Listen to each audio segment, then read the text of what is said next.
guns on the table? Oh, yeah. Guns on the table, boys.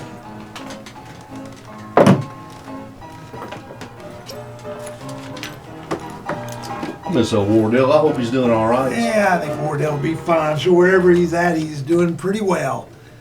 Now, gentlemen, you might notice I brought this thing here with me. You can see it's an old beat-up derby. But this thing has a very interesting story to it. Several years ago, I was in Los Angeles, and we were out there looking for a deal on a motion picture we've been working on. Well, we go to this big swap meet, and I mean, it was a big one.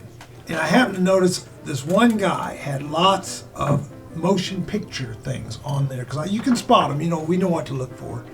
And they were old props. They weren't modern things, they were very old. And they weren't the replicas that you see that says property of MGM on the little brass tag. No, this is stuff that had paper tags on it. It had inventory numbers and things like that that I've not seen before. Or I've seen them, but they're very rare. Anyway, I get to talking to the guy. And he tells me that his dad had worked in the motion picture industry. His grandfather had worked in the motion picture industry. And a lot of those props had come from studios like MGM, S&A. When he said S&A right away, I was like, S&A Studios? Yes, that dates it back to Silent Era. Then there was Keystone props and several things like that. So I ended up buying several things from him. We talked a lot about different things. And he said, by the way, have you seen the Charlie Chaplin hat? I was like, Charlie Chaplin hat? And over on top of a box was this dusty little derby. And he tells me that his grandfather had worked on several of the Chaplin pictures. He even moved from studio to studio with Chaplin, because Chaplin had a group of people he liked to work with over and over. And he said this hat, one day Charlie Chaplin walked off the set and handed his grandfather this very hat and said, here, you can have it. And he took it home, and he said that this has been in his family ever since. And, I don't know if it's really Charlie Chaplin's hat or not, but I do know one thing. I know that guy believed it was Charlie Chaplin's hat. And he thought that it was a family treasure over the years. I asked him, why are you selling it? Well, they've all passed away. And he said, they've got garage fulls of things. And he said, I just got to sell it. I have nowhere to go with it. And he was planning on moving out of Los Angeles. So, gentlemen, I think we might have an authentic Charlie Chaplin derby. Wow. So,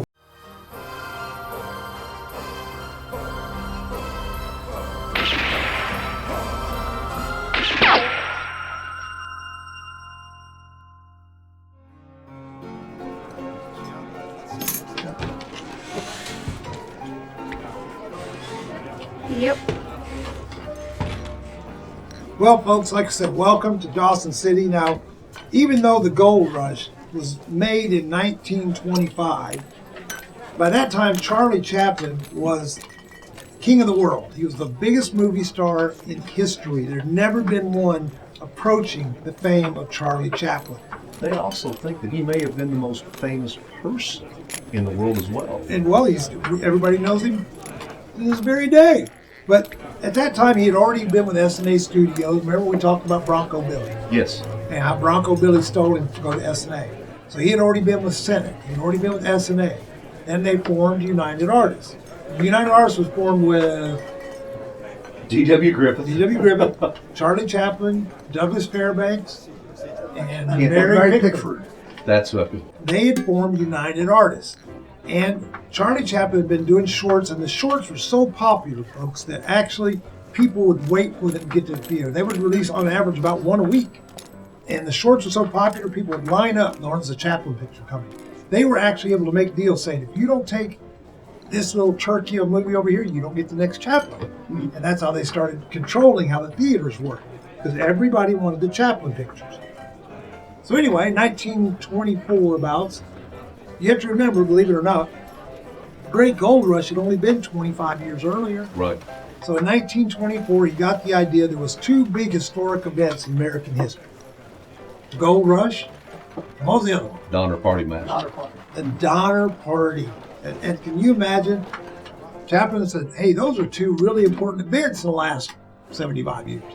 So that'd make a good comedy. It's the last thing you think of, a bunch of people got together and cannibalized each other. Boy, wouldn't that be a laugh riot? Donner dinner party. The Donner dinner party, exactly. But out of that odd combination, Charlie Chaplin came up with the story for the Goldrush. Now, another thing about Chaplin is he didn't do scripts. Did you know that about him? No. He did not write screenplays. He did not write scripts. He came up with concepts. And so they would have an outline. Here's what the movie's going to be about. This scene, this scene, this scene, this scene. Then they would get together with all the actors and say, okay, now here's how we're going to do it. And they would improvise and they would build on just a little bitty idea. And then the whole scene would come out of that. That's why he was very notorious for doing 100, 150 takes in a scene to get the scene the way he wanted it. Because they were basically creating it. And he would do it over and over and over. And that's how the Goldrush came to be. He said, here's the concept, now we're going to shoot it. So they went to Truckee, Nevada. I was going to ask, didn't they shoot it in 2 different locations? Mostly in Truckee. They went to Truckee, Nevada, and they got up there in the cold and the snow and everything. And in the very beginning of the movie, there's that famous scene you've already seen where they're going up over Chilkoot Pass. And you've seen the photographs of the guys back to back, hundreds of people. He created that so precisely that if you see a picture from the movie The Goldrush and a picture from Chilkoot Pass, if you didn't know what you was looking for, you wouldn't know which is which. He got hundreds of extras to do that scene. Over 600, or 600 to 800 extras. For 25 seconds. It ends up to be about 25 seconds. They shot in Truckee for approximately 3 months. At the end of 3 months, they all were cold and they were wet, and he got influenza. At the end of 3 months, they said, you know what? Let's do the rest of this in the studio.